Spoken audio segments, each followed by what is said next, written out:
നിർമ്മാണത്തിന്റെ പിഴവ് കാരണം കിടപ്പാടം നഷ്ടപ്പെട്ട് ദുരിതത്തിലായിരിക്കുകയാണ് ചോറ്റാനിക്കരയിൽ 24 കുടുംബങ്ങൾ. സംസ്ഥാന ഭവന ബോർഡ് നേതൃത്വം നൽകിയ പദ്ധതിയുടെ ഭാഗമായി നിർമ്മിച്ച സാഫല്യം ഫ്ളാറ്റ് ഇന്ന് പൊളിച്ചു നീക്കലിന്റെ ഭീഷണിയിലാണ്. ചുരുങ്ങിയ കാലം കൊണ്ട് തന്നെ കെട്ടിടത്തിന് ബലക്ഷയമുണ്ടായതോടെ വാടക വീട്ടിലാണ് ഇന്നിവർ താമസിക്കുന്നത്. നിർമ്മാണത്തിലെ അപാകത ശരിവെച്ച് കെട്ടിടം പൊളിച്ചു നീക്കുമെന്ന് വിജിലൻസും ശുപാർശ ചെയ്തിരുന്നു. കോടതി ഇടപെടലിലൂടെ നീതിക്കായി കാത്തിരിക്കുകയാണ് ഈ കുടുംബങ്ങൾ. അടച്ചുറപ്പുള്ള കൂരി എന്ന സാധാരണക്കാരുടെ സ്വപ്നങ്ങൾക്ക് തണലേകിയതായിരുന്നു സാഫല്യം എന്ന ഭവന നിർമ്മാണ പദ്ധതിയിലെ ഈ ഫ്ളാറ്റ്. അഴിമതിക്കറയിൽ ആ സ്വപ്നം അധികനാൾ നീണ്ടുനിന്നില്ല. പുനരധിവാസം എന്നുണ്ടാകുമെന്ന് ഉറപ്പില്ലാതെ പടിയിറങ്ങേണ്ടി വന്നത് 24 കുടുംബങ്ങൾക്കാണ്.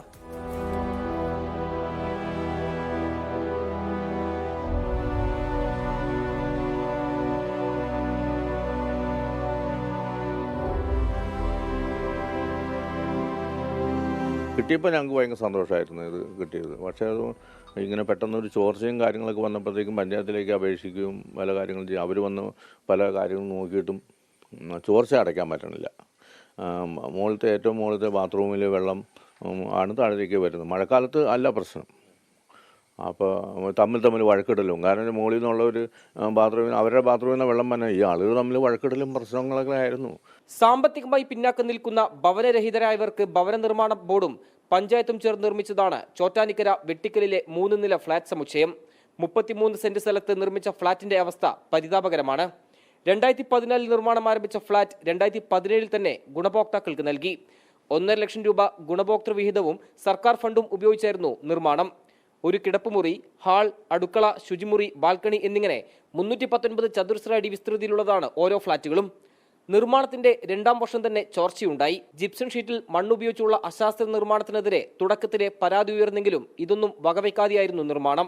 ശുചിമുറിയിൽ നിന്നുള്ള ചോർച്ചയും മഴ കൊണ്ടും ജിപ്സം ഷീറ്റ് കുതിർന്നു. ചുരുങ്ങിയ കാലം കൊണ്ട് തന്നെ കെട്ടിടത്തിന് ബലക്ഷയമുണ്ടായി. ഫ്ളാറ്റിലെ സൺഷെയ്ഡ് കോൺക്രീറ്റും തകർന്നു.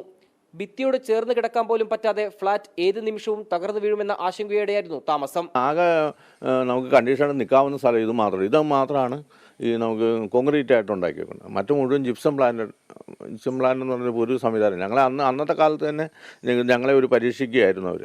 നിർമ്മാണത്തിലെ അപാകത ശരിവെച്ച് കെട്ടിടം പൊളിച്ചു നീക്കണമെന്നാണ് വിജിലൻസ് കണ്ടെത്തിയിരിക്കുന്നത്. ഫ്ളാറ്റിൽ ഉണ്ടായിരുന്നവർ കഴിഞ്ഞ 7 മാസമായി വാടക വീട്ടിലായിരുന്നു താമസം.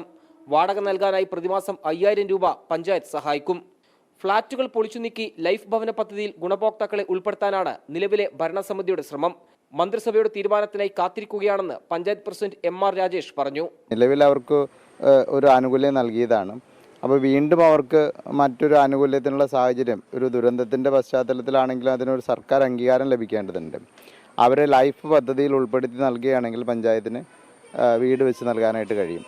നിലവിലുള്ള കെട്ടിടം പൊളിച്ചു മാറ്റുന്നതിനും അവരിൽ നിന്നും സർക്കാരിൽ നിന്ന് അനുമതി ലഭിക്കേണ്ടതുണ്ട്. കെട്ടിട നിർമ്മാണ പദ്ധതിയിൽ അന്നത്തെ UDF ഭരണസമിതിക്കെതിരെ അഴിമതിയും പഞ്ചായത്ത് ആരോപിക്കുന്നുണ്ട്. സമഗ്രമായ പുനരധിവാസ പദ്ധതി നിർദ്ദേശിച്ച ഹൈക്കോടതി 2 മാസത്തിനകം ഉദ്യോഗസ്ഥരുടെ യോഗം വിളിക്കണമെന്നും ഉത്തരവിട്ടിട്ടുണ്ട്.